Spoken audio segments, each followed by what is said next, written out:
Hello everyone. आज की video में हम क्लास 10th के साइंस का चैप्टर फर्स्ट पढ़ेंगे जिसका नाम है केमिकल रिएक्शंस एंड इक्वेशंस। ठीक है, तो ध्यान से देखना, हर एक चीज़ को बहुत अच्छे से समझाएंगे। चलिए स्टार्ट करते हैं। Consider the following situations of daily life, think what happens when. जो हमारी डेली लाइफ में सिचुएशन होते हैं उनको देखते हैं। Milk is left at room temperature during summers, मतलब गर्मियों में अगर हम दूध को फ्रिज में ना रखें या बाहर रख दें तो दूध के साथ क्या होगा, वो फट जाएगा। ठीक है। An iron tawa pan nail is left expose to humid atmosphere, मतलब नमी वाले एरिया में अगर हम कोई भी लोहे की चीज़ को रख दे तो क्या हो जाएगा, उसको जंग लग जाएगा। रस्टिंग प्रोसेस मतलब जंग लगना हो जाएगा। ठीक है। ग्रेप्स गेट फर्मेंटेड, मतलब जो ग्रेप्स अंगूर हैं वो सड़ जाते हैं, फर्मेंट हो जाते हैं, तो वो भी ग्रेप्स नहीं रहते, वो फर्मेंट हो जाते हैं। नेक्स्ट क्या है, फूड इज कुक्ड, मतलब एक तो अनकुक्ड फूड होता है, एक पका हुआ फूड होता है, तो उन दोनों में डिफरेंस होता है। ये हमारी डेली लाइफ की सिचुएशन है जो हम देख रहे हैं। Food gets digested in our body, हमारे शरीर में जो भोजन है वो कैसे पचता है। वी रेस्पायर, मतलब हम जो सांस लेते हैं। तो ये हमारे डेली लाइफ की सिचुएशंस हो गई। अब क्या है, in all the above situations the nature and identity of the initial substance have somewhat changed, मतलब जो ऊपर जो सिचुएशन दी गई हैं ये सारी, इनमें जो शुरू में जो सब्सटेंस था उनका नेचर या उनकी आइडेंटिटी, उनकी जो शुरू में जो पहचान थी वो चेंज हो जाती है। जैसे मिल्क फट के मिल्क थोड़े रहता है, उसकी आइडेंटिटी चेंज होगी। ग्रेप्स फर्मेंट होके खाने लायक थोड़े ग्रेप्स रहते हैं, उनकी भी आइडेंटिटी चेंज हो गई। इसको जंग लग गया तो इसकी भी प्रॉपर्टी और आइडेंटिटी चेंज हो जाती है, जो इनिशियल शुरू में चीज़ होती है उसकी। ठीक है। We have already learnt about physical and chemical changes of matter in our previous classes. हमने पहले की क्लास में क्या पढ़ा है कि फिजिकल, किसी भी चीज़ में फिजिकल चेंज किस टाइप से होगा और केमिकल चेंज किस टाइप से होगा। Whenever a chemical change occurs, we can say that chemical reaction has taken place. जब भी किसी चीज़ में कोई केमिकल चेंज होता है, जैसे जंग लगना या फर्मेंट होना, तो हम कह सकते हैं कि एक केमिकल रिएक्शन हुई है। ठीक है। You may have perhaps be wondering as to what is actually meant by a chemical reaction. How do we come to know that a chemical reaction has taken place, हम कैसे पता लगाएंगे कि एक केमिकल रिएक्शन हुई है। ठीक है। Let us perform some activities to find the answer of this question, हम कैसे पता लगाएंगे कि एक्चुअली में एक केमिकल रिएक्शन हुई है या केमिकल रिएक्शन का क्या मीनिंग होता है, इसको जानने के लिए हम एक एक्टिविटी करते हैं। ठीक है। Activity 1.1 question, this activity needs the teachers, मतलब ये एक्टिविटी टीचर्स के असिस्टेंस में करनी है, अकेले नहीं करनी है, और सूटेबल आई ग्लास पेन लेने करने से पहले। ठीक है। Clean A magnesium ribbon about 3-4 centimetre, एक मैग्नीशियम का रिबन लेना है 3-4 सेंटीमीटर लंबा। And rubbing it with sand paper, sand paper वो होता है जिससे कुछ भी चीज़ हम रब करके साफ़ करते हैं, तो इसको रब करके साफ़ करेंगे। अब ये पूछें कि इसको मैग्नीशियम के रिबन को हम साफ़ क्यों करेंगे, क्या ज़रूरत है साफ़ करने की, तो साफ़ इसलिए करेंगे क्योंकि मैग्नीशियम का रिबन जो है, लेट्स मान लिया ये एक मैग्नीशियम का रिबन है, मैग्नीशियम मतलब Mg, तो बाहर हमारी ऑक्सीजन होती है एटमॉस्फेयर में, तो ये ऑक्सीजन के साथ रिएक्ट करके मैग्नीशियम ऑक्साइड बना लेता है ये मैग्नीशियम। ठीक है। तो हम इसको रब करके सैंड पेपर से, जो इसने अपने ऊपर लेयर बना रखी है मैग्नीशियम ऑक्साइड की, उसको साफ़ कर देंगे। क्योंकि अगर हम साफ़ नहीं करेंगे मैग्नीशियम ऑक्साइड की लेयर को, अगर हम मैग्नीशियम ऑक्साइड की लेयर को साफ़ नहीं करेंगे तो क्या होगा कि जो ये है रिएक्ट ही नहीं करने देगी, ये जो लेयर बना रखी है मैग्नीशियम ऑक्साइड के आगे, क्योंकि इसने पहले से ही रिएक्ट करके अब O2 के साथ मैग्नीशियम ऑक्साइड की लेयर बना ली है और फर्दर रिएक्ट नहीं करने देगी ये मैग्नीशियम ऑक्साइड की लेयर, तो इसलिए इसको रब करके साफ़ करना ज़रूरी है पहले। ठीक है। Hold it with a pair of tongs, मतलब ऐसे चिमटे टाइप से इस मैग्नीशियम के रबड़ को पकड़ना है। Burn it using spit lamp और बर्नर, ये बर्नर होता है जो लेबोरेटरी में हम यूज़ करते हैं किसी भी चीज़ को बर्न करने के लिए, कोई टाइट्रेशन वगैरह करते हैं तो कोई सॉल्यूशन को गर्म करने के लिए बर्नर यूज करते हैं। ठीक है, तो ये इसमें आग जला के इसको गर्म, इस मैग्नीशियम रिबन को जलाएंगे इसमें। And collect the ash so formed in watch glass. Magnesium ribbon के जलाने की वजह से जो राख बनेगी वो हम इसमें वॉच गिलास में, एक ये मतलब कटोरी सी टाइप होते हैं जो लैब में यूज होते हैं, इसमें इकट्ठा कर लेंगे। Burn the magnesium ribbon keeping it away as far as possible from your eyes, मतलब आंखों से दूर रखना है इसको जलाते time. What do you observe, आपने क्या ऑब्जर्व किया। ठीक है, you must have observe that magnesium ribbon burn with a dazzling white flame. Flame मतलब जो कोई भी चीज़ जलती है तो उसकी जो लपट सी निकलती हैं वो, तो मैग्नीशियम रिबन को जब जलाया गया तो उसमें डेजलिंग वाइट कलर की फ्लेम निकली है। डेजलिंग मतलब जो आँखों को एकदम चौंधे ऐसा देना, जैसे हम कोई वेल्डिंग वगैरह करते हैं तो आँखों में एकदम लगती है उस टाइप की, और वाइट कलर की फ्लेम निकली जब मैग्नीशियम रिबन को जलाया। And change into white powder, तो जो उसकी राख थी वो वाइट पाउडर मतलब वाइट कलर का पाउडर सा था वो। This powder is magnesium oxide, ये पाउडर क्या है, मैग्नीशियम ऑक्साइड है। It is form due to reaction between magnesium and oxygen present in the air. ठीक है, ये किस वजह से बना है ये वाइट पाउडर, कि मैग्नीशियम और ऑक्सीजन ने रिएक्शन किया है, ऑक्सीजन जो कि एयर में प्रेजेंट थी। इसलिए तो पहले मैं बताया था कि रब करके मैग्नीशियम को साफ़ करना ज़रूरी था, क्योंकि मैग्नीशियम ऑक्सीजन के साथ रिएक्ट करके मैग्नीशियम ऑक्साइड बनाता है। और रब नहीं करेंगे तो मैग्नीशियम ऑक्साइड उसने पहले से ही बना रखा था, वो बाद में आगे रिएक्शन नहीं करता। ठीक है, तो मैग्नीशियम ने ऑक्सीजन के साथ रिएक्ट करके क्या बना दिया, MgO, मैग्नीशियम ऑक्साइड। ठीक है, नेक्स्ट एक्टिविटी देखते हैं। Take lead nitrate solution in a test tube, add potassium iodide solution to this, what do you observe. देखो क्या कह रहा है, लेड नाइट्रेट लेना है, यानी lead nitrate PbNO3 take lead nitrate solution in a test tube, test tube में लेना है एक। देन क्या करना है, add potassium iodide, potassium iodide मतलब Ki।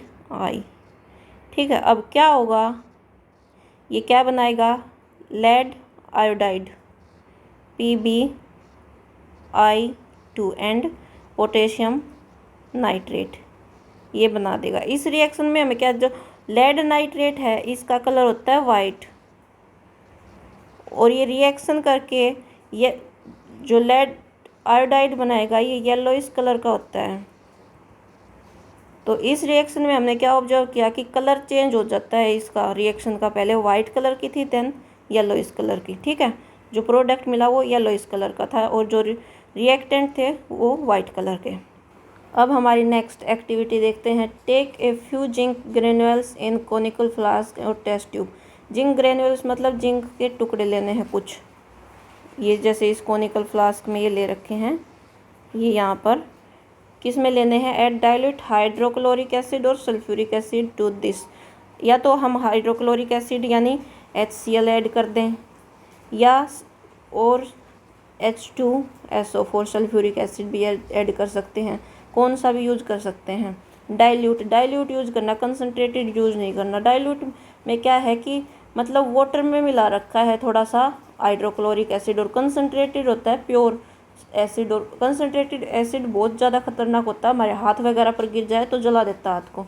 तो डाइल्यूट H2SO4 यूज़ करेंगे या डाइल्यूट HCl यूज़ करेंगे। ठीक है, तो इसमें ले रखा dilute sulphuric acid.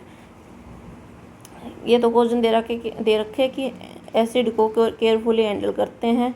Do you observe anything happening around the zinc granules, आपने ऑब्जर्व किया कि कुछ हो रहा है जिंक ग्रेन्यूल्स के around. Touch the conical flask and test tube, is there any change in temperature.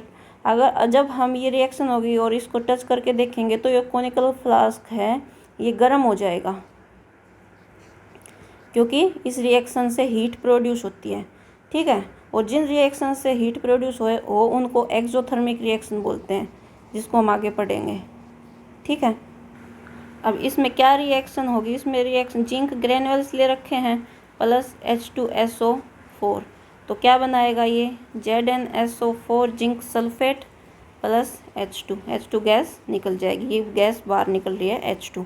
ठीक है, और ये ईट निकलेगी इस रिएक्शन से, जिससे कोनिकल फ्लास्क गर्म हो जाएगा। तो अब देखो मैं इसको रब कर देती हूँ 1 मिनट।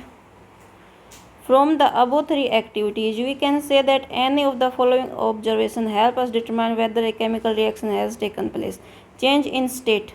एक्टिविटी फर्स्ट में हमने क्या देखा था कि उसकी स्टेट चेंज हो गई थी। क्या थी एक्टिविटी फर्स्ट? जैसे ये थी एक्टिविटी फर्स्ट, मतलब ये रिबन टाइप का था और ये राख एस बन गया था, तो इसकी स्टेट चेंज हो गई। ये सॉलिड था, ये पाउडर फॉर्म में हो गया। ठीक है, नेक्स्ट अब सेकेंड एक्टिविटी में क्या हुआ था? चेंज कलर हो गया था, वाइट कलर का था लेड नाइट्रेट और lead iodide green yellowish colour का हो गया था। तो अगर किसी चीज़ में स्टेट चेंज हो जाए, कलर चेंज हो जाए, इवोल्यूशन ऑफ गैस हो, जैसे इसमें H2 गैस इवोल्व हो रही है, निकल रही है, या चेंज इन टेम्परेचर, जैसे इसमें टेम्परेचर चेंज हो रहा है, बढ़ रहा है टेम्परेचर, तो अगर ये सारी चीज़ हो तो हम कह सकते हैं कि एक केमिकल रिएक्शन हुई है, मतलब रिएक्शन हुई है अगर ये सारी चीज़ हो तो। ठीक है, समझ में आया? आगे देखते हैं। As we observe the change around us we can see that there is a large variety of chemical reactions taking place around us. मतलब हमारे चारों ओर भी बहुत सारे चेंजेस हो रहे हैं, तो हम कह सकते हैं कि बहुत ज़्यादा केमिकल रिएक्शंस हो रही हैं। We will study about the various types of chemical reactions and their symbols representation in this chapter. तो हम वेरियस टाइप्स ऑफ रिएक्शन पढ़ेंगे इस चैप्टर में, और उनके किस सिंबल से उनको रिप्रेजेंट करेंगे वो पढ़ेंगे। ठीक है, अब देखते हैं chemical equations. Activity 1.1 can described as when magnesium ribbon is burnt in oxygen it get converted into magnesium oxide. ये हमने पढ़ लिया। This description of chemical reaction in sentence form is quite long. It can written in the shorter form. The simplest way to do this to write in the form of word equation.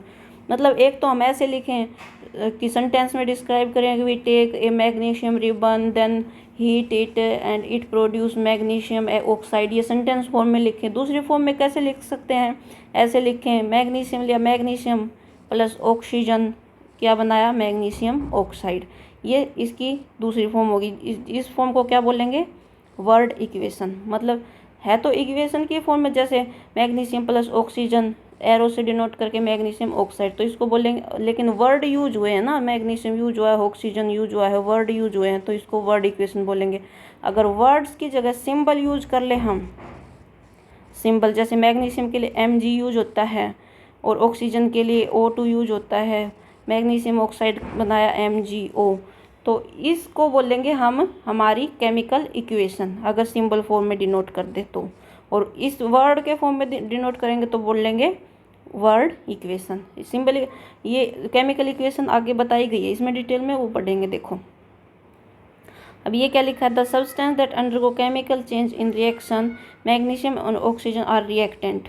जो मतलब इसमें यही बताया गया है basically, जो left hand side में लिखे गए हैं ये रिएक्टेंट होते हैं। देखो ये लिख रखा रिएक्टेंट। देखो जो रिएक्ट करते हैं मिलके, तो ये रिएक्टेंट है, मतलब जो लेफ्ट हैंड साइड वाले रिएक्टेंट होते हैं। The reactants are written on left hand side and with plus sign between them. मतलब रिएक्टेंट दो भी हो सकते हैं, दो से ज़्यादा भी हो सकते हैं, तो उनको प्लस साइन लिखेंगे। Similarly the product are written on right hand side. जो प्रोडक्ट बनेगा वो राइट हैंड साइड लिखा जाएगा विद प्लस साइन। प्रोडक्ट एक भी बन सकता है इसमें, तो जैसे एक ही प्रोडक्ट बना है, और भी प्रोडक्ट बनते तो प्लस साइन लगा के आगे दूसरा प्रोडक्ट लिख देते हैं। Between them the arrow head point towards product shows direction of reaction. जो एरो हेड का पॉइंट प्रोडक्ट की साइड दिखा रहा है, इसका मतलब ये बता रहा है कि रिएक्शन किस डायरेक्शन में हुई, मतलब मैग्नीशियम और ऑक्सीजन ने रिएक्ट करके क्या बनाया है, तो डायरेक्शन ऑफ रिएक्शन ये एरो हेड दिखा रहा है। ठीक है, अब देखेंगे राइटिंग ए केमिकल इक्वेशन। वो तो वर्ड इक्वेशन लिख रखी थी। वर्ड इक्वेशन में कैसे लिख रखा था? वर्ड इक्वेशन मैग्नीशियम में से, मतलब वर्ड लिख रखा था पूरा मैग्नीशियम प्लस ऑक्सीजन क्या प्रोडक्ट दिया था? Magnesium oxide. और मैंने पहले बताया था कि इसके केमिकल इक्वेशन इनका सिंबल यूज कर लेंगे। मैग्नीशियम की जगह Mg, ऑक्सीजन की जगह O2 और मैग्नीशियम ऑक्साइड MgO। ठीक है, तो यही बता रखा है, इसमें पढ़ लेते हैं। जैसे is there any other shorter way for representing chemical equation. Chemical equation can be made more concise and useful if you use chemical formula, chemical symbol या केमिकल फॉर्मूला। मतलब मैग्नीशियम का क्या फॉर्मूला होगा, Mg, ऑक्सीजन का O2। तो इन words की जगह जब हम फॉर्मूला यूज़ करेंगे तो वो और कंसाइज मतलब और छोटा रूप हो जाएगा एक केमिकल इक्वेशन का। इंस्टेड ऑफ वर्ड्स की जगह हम केमिकल फॉर्मूला यूज करेंगे। A chemical equation represents a chemical reaction. जो केमिकल इक्वेशन है वो क्या रिप्रेजेंट करेगी कि एक केमिकल रिएक्शन को रिप्रेजेंट करेगी। If you recall formula of magnesium oxygen and magnesium oxide the above word equation can be written. ये यही बता रखा है कि वर्ड इक्वेशन को इस टाइप फॉर्मूला यूज करके हम और कंसाइज मतलब एक तो इतनी लंबी चीज़ लिखो, एक ये छोटा सा कंसाइज रूप करके रख दिया छोटा सा, ठीक है। अब क्या है, count and compare the number of atoms of each elements on the left hand side and right hand side of the arrow. ये इसको क्या करते हैं, इक्वेशन को बैलेंस करना बोलते हैं। कि जैसे इस साइड मैग्नीशियम का एक ही एटम है, इस साइड भी एक एटम है, तो मैग्नीशियम का एटम तो बैलेंस है, लेकिन ऑक्सीजन का लेफ्ट हैंड साइड एटम 2 है और इस साइड एक ही है, तो इसको बैलेंस करेंगे, यहाँ 2 लगा देंगे तो ऑक्सीजन के 2 एटम हो गए। ये नहीं है कि मैग्नीशियम के MgO लिख रखा है तो बैलेंस करने के लिए यहाँ 2 लगा देना, नहीं, ये तो इसका फिर फॉर्मूला ही चेंज हो जाएगा। फॉर्मूला चेंज नहीं करना बैलेंस करने के लिए यहाँ आगे लगाएंगे 2। अब आगे लगा दिया तो ये तो Mg के आगे भी लगा तो Mg के भी 2 एटम हो गए। अब इस साइड बैलेंस करना पड़ेगा लेफ्ट हैंड साइड, तो क्या करेंगे, इधर भी 2 लगा देंगे। अब सारे एटम बैलेंस हो गए। देखो 2 मैग्नीशियम के एटम है, ये देखो यहाँ 2 मैग्नीशियम के एटम हो गए और 2 इधर भी मैग्नीशियम के हैं, 2 ऑक्सीजन के, यहाँ भी 2 ऑक्सीजन के, तो इक्वेशन क्या हो गई, बैलेंस हो गई, ठीक है। तो इसमें यही बता रखा है, is the number of atoms of each element same on both sides, if yes then the equation is balance. Number of atom अगर सेम है तो बैलेंस है, if not then equation is unbalanced because the mass is not same on the both side of equation. Such chemical equation is skeletal chemical equation. जो unbalanced equation होती है उनको skeletal chemical equation बोलते हैं, ठीक है। Skeletal chemical equation किसको बोलते हैं, अनबैलेंस्ड, जो बैलेंस नहीं होती, ठीक। For a reaction equation 1.2 is skeletal chemical equation for the burning of magnesium. ये जैसे अब तो बैलेंस कर दी गई है, अब ये अनबैलेंस है तो इसको बोल सकते हैं स्केलेटल केमिकल इक्वेशन है ये। अब हम देखेंगे बैलेंस्ड केमिकल इक्वेशंस, मतलब बैलेंस किस तरीके से करेंगे किसी भी इक्वेशन को, उसको पढ़ेंगे। ये देखो, recall the law of conservation of mass that you have studied class 9th। Class 9th में हमने law of conservation of mass पढ़ा था, जिसमें क्या था कि मास नीदर बी क्रिएटेड और नॉर बी डिस्ट्रॉयड। मतलब मास है उसको ना तो हम क्रिएट कर सकते हैं, बना सकते हैं, और ना ही उसको डिस्ट्रॉय कर सकते हैं, ख़त्म कर सकते हैं। मास हमेशा सेम रहेगा, ठीक है। और इसको ऐसे भी बोल सकते हैं that total mass of elements present in products of a chemical equation has equal to the total mass of elements present in reactant. मतलब जितने रिएक्टेंट प्रोडक्ट बनाते हैं तो टोटल मास ऑफ रिएक्टेंट या total mass of product equal होना चाहिए। और इसको ऐसे बोल सकते हैं टोटल एटम्स ऑफ रिएक्टेंट और total atoms of products equal होने चाहिए। तो 3 तरीके से बोल सकते हैं इसको कि टोटल मास इसका इक्वल होना चाहिए और टोटल एटम्स इसके इक्वल होने चाहिए, ठीक है। In other words number of atoms of each elements remain same before and after the chemical reaction. Chemical reaction से पहले मतलब रिएक्टेंट्स और केमिकल रिएक्शन के बाद मतलब प्रोडक्ट्स के नंबर ऑफ एटम सेम रहेंगे। Hence we need to balance it skeleton chemical equation. Skeleton मतलब अनबैलेंस्ड केमिकल इक्वेशन को बैलेंस करने की ज़रूरत है। In the chemical equation 1.2 balance is the chemical equation 1.2 balance. Let us learn about balancing a chemical equation step by step. कैसे equation को balance करेंगे वो स्टेप बाय स्टेप हम पढ़ेंगे। The word equation for activity 1.3 में भी represent activity 1.3 के लिए वर्ड इक्वेशन जिसमें हमने जिंक के ग्रेन्यूल्स डाले थे ना कॉनिकल फ्लास्क में, जिसमें हीट हो रही थी और हाइड्रोजन गैस निकल रही थी, उसकी इसको वर्ड फॉर्म में लिखेंगे zinc plus sulphuric acid, zinc sulphate और हाइड्रोजन। अब इसको हम केमिकल इक्वेशन मतलब इन वर्ड्स की जगह इनके फॉर्मूला यूज़ करेंगे, फॉर्मूला यूज करके लिखेंगे। तो जिंक का formula Zn, sulphuric acid H2SO4, zinc sulphate ZnSO4, hydrogen H2, ये लिख दिया। Let us examine the number of atoms of different elements on both side are arrow, both sides of the arrow. हम अब देखेंगे कि number of atom arrow के दोनों side equal हैं या नहीं हैं। तो अब ये देखो, जिंक के एटम रिएक्टेंट में कितने हैं, 1 और प्रोडक्ट में एरो की दूसरी साइड भी 1 ही है, मतलब जिंक के एटम तो सेम है दोनों साइड। अब देखते हैं हाइड्रोजन के एटम। हाइड्रोजन के एटम इस साइड भी 2 हैं और इस साइड भी 2 हैं, तो हाइड्रोजन के एटम भी दोनों साइड सेम हैं।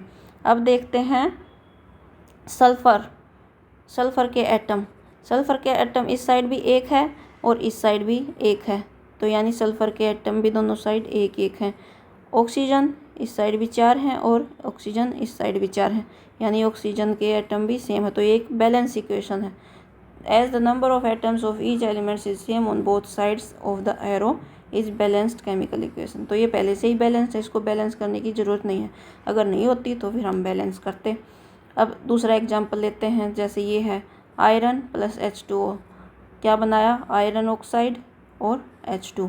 अब ये इक्वेशन बैलेंस नहीं है, इसको बैलेंस करेंगे स्टेप बाय स्टेप और समझेंगे कि इक्वेशन को कैसे बैलेंस करते हैं। क्या होता है स्टेप 1, देखो, to balance a chemical equation first draw boxes around each formula, do not change anything inside boxes while balancing the equation. ये तो वैसे समझाने के लिए बताया गया है कि ये बॉक्सेस ड्रा कर लिए, इसका कहने का मतलब क्या है कि इन बॉक्सेस के अंदर कुछ भी चेंज नहीं करना है। जैसे कई बार ये नहीं हो जाता कि Fe3O4 बैलेंस करना है कि भाई इस साइड तो 8 ऑक्सीजन आइटम है, इस साइड 4 ही है, तो हम यहाँ मल्टीप्लाई कर दें, तो यहाँ नहीं करना, आगे करना है जो कुछ भी करना है। और जो हम यहाँ लिखेंगे ना इसके पास, वो इन अंदर जो जितने भी एटम होंगे, जितने भी एलिमेंट होंगे, दोनों पर अप्लाई होगा। जैसे यहाँ Fe3O4 इसको बॉक्स में बंद कर दे, ये हमारी सहूलियत के लिए बताया गया है कि समझने में आसानी हो, वैसे बॉक्स में बंद करने का कोई मतलब नहीं है। तो मान लिया अगर हमने यहाँ 2 लिख दिया ना, तो ये 2 एटम जो आयरन है इसमें भी ऐड होंगे और ऑक्सीजन में भी, मतलब इसमें टोटल आयरन के पहले 3 थे, तो 3 × 2 6 हो जाएंगे और 4 × 2 8 ये एटम हो जाए, मतलब ये 2 वाली कंडीशन दोनों पर लागू होगी। ठीक है, ये बताया गया है यहाँ। आगे क्या, step 2, list the number of atoms of different element present in the unbalanced equation. Number of atom कितने हैं, अब देखो आयरन के इसमें रिएक्टेंट में कितने एटम हैं, 1 है, और प्रोडक्ट में कितने हैं, 3 हैं। अब देखो नेक्स्ट एटम क्या है, हाइड्रोजन के रिएक्टेंट में कितने एटम हो गए, 2 हो गए, ये रे 2, और इसमें कितने हाइड्रोजन के इसमें भी 2 हैं। तो हाइड्रोजन तो बैलेंस एक तरह से, आयरन बैलेंस नहीं है, आयरन के एटम। नेक्स्ट हमारा आता ऑक्सीजन इस साइड लेफ्ट हैंड साइड 1 ही है, 1 है, ये रही ऑक्सीजन, और इस साइड 4 एटम है ऑक्सीजन के, तो ऑक्सीजन वाले एटम भी बैलेंस नहीं है। इस साइड लेफ्ट हैंड साइड 1 है, राइट हैंड साइड 4 है, तो इनको हम बैलेंस करेंगे। बैलेंस करने के लिए स्टेप 3 देखते हैं। It is often convenient to start balancing with the compound that contains the maximum number of atoms, it may be reactant और a product. Is in that compound select the element which has maximum number of atoms, using this criteria we select. इसमें क्या होता है कि हम वो compound, जैसे ये इक्वेशन है, इसमें वो कंपाउंड देखेंगे जिसमें मैक्सिमम नंबर ऑफ एटम्स हैं। जैसे इसमें लगा लिया, ये है, इसमें मैक्सिमम नंबर ऑफ एटम्स हैं, क्योंकि एक आयरन है एक ऑक्सीजन है, तो ये हमने सेलेक्ट कर लिया। इसमें भी इनमें से पहले किस चीज़ को बैलेंस करेंगे वो देखेंगे। अब आयरन के 3 एटम हैं, ऑक्सीजन के 4 एटम है, तो पहले हम ऑक्सीजन को बैलेंस करेंगे। ऑक्सीजन अब इधर देखेंगे, ऑक्सीजन इधर तो 4 है, लेकिन इधर क्या है, ऑक्सीजन 1 ही है। ये क्या लिखा है, देखो, जैसे पहले तो वो कंपाउंड सेलेक्ट करेंगे जिसमें मैक्सिमम एटम होंगे, तो कंपाउंड ये रिएक्टेंट की साइड भी हो सकता है, प्रोडक्ट की साइड। कंपाउंड हमने सेलेक्ट कर लिया, ये इसमें मैक्सिमम एटम है। अब इस कंपाउंड के अंदर वो एलिमेंट देखेंगे जिसमें ज़्यादा एटम होंगे। ये पूरा कंपाउंड हो गया Fe3O4, इसमें एक एलिमेंट है Fe मतलब आयरन, और एक एलिमेंट है ऑक्सीजन। इसमें से किसके पास ज़्यादा एटम है, ऑक्सीजन के पास ज़्यादा एटम है, 4 हैं, तो हम ऑक्सीजन को सिलेक्ट करेंगे। तो इसमें यही बताया है we select Fe3O4 and the element oxygen in it. Element oxygen select किया क्योंकि एलिमेंट ऑक्सीजन के पास ज़्यादा एटम हैं. There are 4 oxygen atom on right hand side, only 1 on left hand side. To balance oxygen atom, oxygen atom को balance करने के लिए हम क्या करेंगे, इनिशियल 1 इन H2O है और 4 इन Fe3O4, मतलब right hand side 4 oxygen atom है और left hand side only 1 oxygen atom है. शुरुआत में ये कंडीशन है. और अब इसको बैलेंस करने के लिए इस साइड क्या कर देंगे, 4 से मल्टीप्लाई कर देंगे, तो इस साइड भी 4 ऑक्सीजन एटम हो जाएंगे और इस साइड 4 हैं ही, तो 4H2O लिख देंगे. लिख दिया, जैसे ये लिख दिया, यहाँ 4H2O लिख दिया. अब क्या है, to equalize the number of atoms it must be remember that we can not alter the formula of compound और element involving in the reaction. मतलब फॉर्मूला को अल्टर नहीं कर सकते, वो मैंने पहले बताई थी, वही बात है. ऐसे नहीं कर सकते कि 4 ऑक्सीजन एटम तो यहाँ 4 कर दिया, इससे फॉर्मूला गलत हो जाएगा. फॉर्मूला को हम गलत नहीं कर सकते, इसलिए इसके बाहर लिखेंगे 4 इसके आगे. ठीक है. For example, to balance oxygen atom we can put coefficient 4H2O not H2O4. ये वही बात बताई गई है. ऐसे लिखेंगे 4H2O, इस तरीके से नहीं लिखेंगे या इस तरीके से भी नहीं लिखेंगे. Now partially balanced equation becomes, अभी ये आधी बैलेंस हुई है, बाकी और आगे बैलेंस करेंगे, तो आधी बैलेंस हो तो उसको बोलेंगे partially balanced equation. Next step देखते हैं. नेक्स्ट स्टेप है step 4. Iron and hydrogen atom are still not balanced. Iron, जैसे इस साइड एक ही आयरन एटम है, इस साइड 3 आयरन एटम है, ये अभी भी balance. Pick any these elements to proceed further. इनमें से कौन सा भी एलिमेंट पिक कर सकते हैं आगे प्रोसीड करने के लिए. Let us balance hydrogen atoms in the partially balanced. अब हम हाइड्रोजन को बैलेंस करेंगे. हाइड्रोजन जैसे 4 × 2, यहाँ कितने हाइड्रोजन एटम है, 8, और यहाँ कितने हैं, 2 ही हैं. जैसे इनिशियल शुरू में इन 4H2O में कितने हाइड्रोजन एटम हैं, 8, और इन H2 में कितने हाइड्रोजन एटम हैं, 2. तो इसको बैलेंस करने के लिए इस साइड 4 से मल्टीप्लाई कर देंगे. 2 तो पहले से ही है, मल्टीप्लाई 4 कर देंगे, कितने हो जाएंगे, 8. तो यहाँ 4 से मल्टीप्लाई किया गया है, जैसे ये लिख दिया. The equation would be 4H2O. ये अभी भी पार्शली बैलेंस्ड इक्वेशन है क्योंकि पूरी तरह बैलेंस नहीं हुई है. अभी आयरन का एक एटम बचा हुआ है जो बैलेंस नहीं है, क्योंकि इस साइड 3 हैं और इस साइड ओनली 1 है. आगे देखते हैं. आगे step 5. Examine the above equation, pick up the third element which is not balanced. अब थर्ड एलिमेंट कौन सा बच गया, आयरन बच गया. इन्हीं से शुरुआत में क्या है, आयरन के जो लेफ्ट हैंड साइड रिएक्टेंट की साइड ओनली 1 एटम है और प्रोडक्ट की साइड आयरन के 3 एटम्स हैं. तो अब क्या करेंगे, इधर तो 3 हैं, इधर 1 है, तो 1 को 3 से मल्टीप्लाई कर देंगे, यहाँ भी 3 हो जाएगा, तो यहाँ आयरन के आगे लिख दिया 3. तो ये हमारी होगी बैलेंस्ड इक्वेशन. तो इस तरीके से बैलेंस्ड इक्वेशन को बैलेंस करेंगे. फाइनली टू चेक द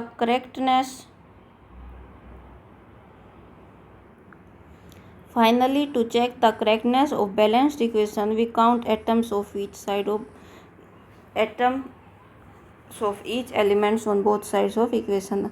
ये देखने के लिए इक्वेशन करेक्ट है नहीं, हम एटम्स को काउंट कर लेंगे दोनों साइड. इस साइड आयरन के 3 एटम है, इस साइड भी 3 ही है. इस साइड हाइड्रोजन के 8 एटम है, इस साइड भी 8 है. ऑक्सीजन के इस साइड 4 एटम्स हैं, इस साइड भी 4 ही हैं. ठीक है. The numbers of atoms of element on both sides are equal. This equation is now balance. Number of atom equals हैं, तो ये इक्वेशन अब बैलेंस्ड है. This method of balancing chemical,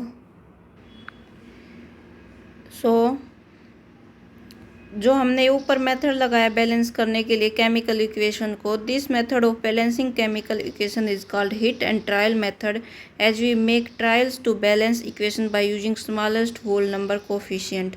हमने ये ट्राई करके देखा कि अगर यहाँ 4 लगाएं, यहाँ 3 लगाएं तो बैलेंस हो जाएंगे क्या, नहीं.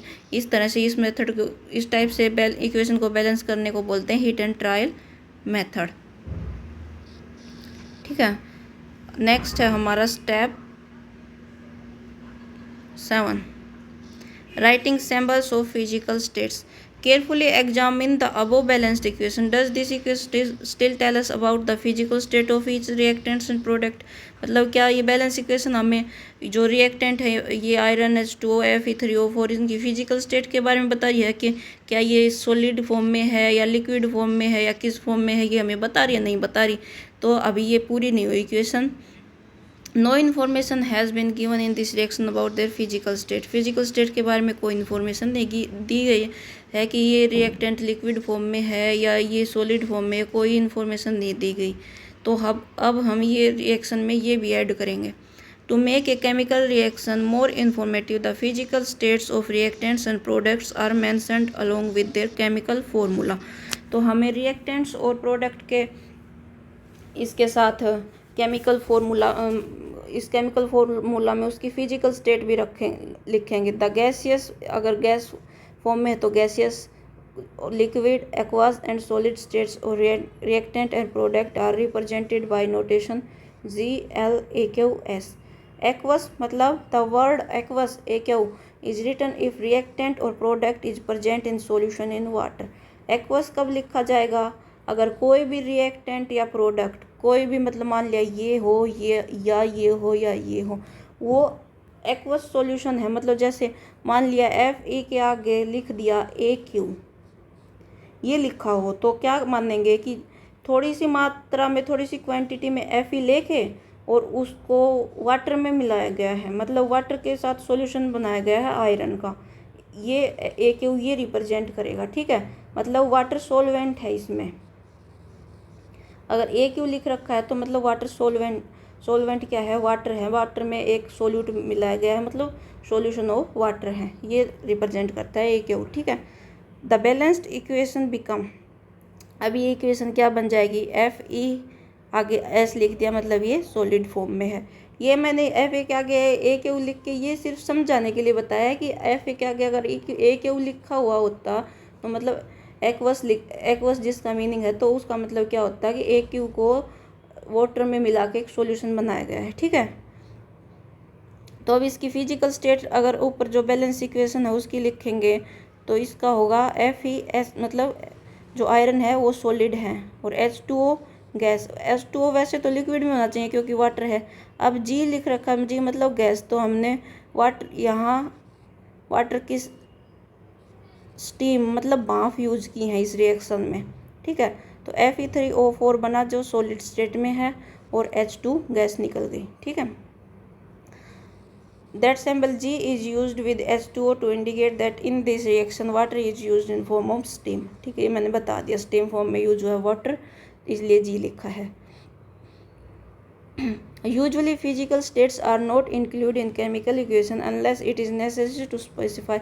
Usually हम physical state को use नहीं करते हैं।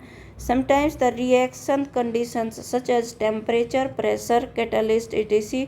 of the reactions are indicated above and below the arrow in equation। कभी कभी क्या होता है रिएक्शन में, जैसे ये एरो दे दिया, इसके ऊपर एटमॉस्फेरिक प्रेशर, टेम्परेचर कितना लिया हमने, कौन सा कैटलिस्ट यूज हुआ है, वो भी कैटलिस्ट क्या होते हैं जो ये रिएक्शन की स्पीड को बढ़ा देते हैं या रिएक्शन को होने में मदद करते हैं। तो जैसे इसमें ये जो रिएक्शन CO+H2CH3OH बनाया, इसमें 340 एटमॉस्फेयर के अंडर हुई है ये रिएक्शन, मतलब प्रेशर को 340 एटमॉस्फेयर रखा गया है। सेकेंड इक्वेशन क्या है? CO2+H2O, तो ये सनलाइट की प्रेजेंस में हुई है ये रिएक्शन और क्लोरोफिल की प्रेजेंस में। ये जनरली पेड़ पौधों में होती है, जो पेड़ पौधे कार्बन डाइऑक्साइड और वाटर से अपना ग्लूकोज बनाते हैं, जिसको एनर्जी के रूप में पेड़ पौधे लेते हैं और ऑक्सीजन छोड़ते हैं, जो हम ह्यूमन बीइंग ले लेते हैं ऑक्सीजन पेड़ पौधों से। ठीक है, तो कई बार ये कंडीशन भी लिख देते हैं इक्वेशन इस एरो के ऊपर। नेक्स्ट ये आता है, ये हम क्वेश्चन करेंगे, why should A magnesium ribbon be cleaned before burning in air. ये मैंने शुरू में ही बता दिया क्यों क्लीन किया जाता है, क्योंकि मैग्नीशियम जो है, जो एयर में ऑक्सीजन प्रेजेंट होती है उसके साथ मिलके मैग्नीशियम ऑक्साइड बना लेता है अपने ऊपर एक लेयर,